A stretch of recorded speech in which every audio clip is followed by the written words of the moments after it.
શીતળ છાયો પાડ પરસવાનું પાણી જાત વેઠ તડકો પાવે અમૃત ના પાણી ના આંખ મલાવે આંસુ ના પગલું ભરે પાછું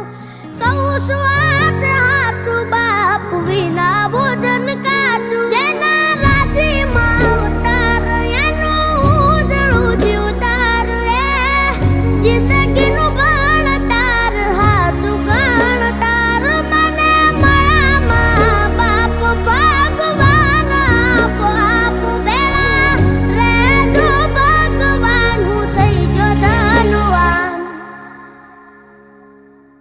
માડી તારા ખોળે માથું જાણે સ્વર્ગ જગનું આખું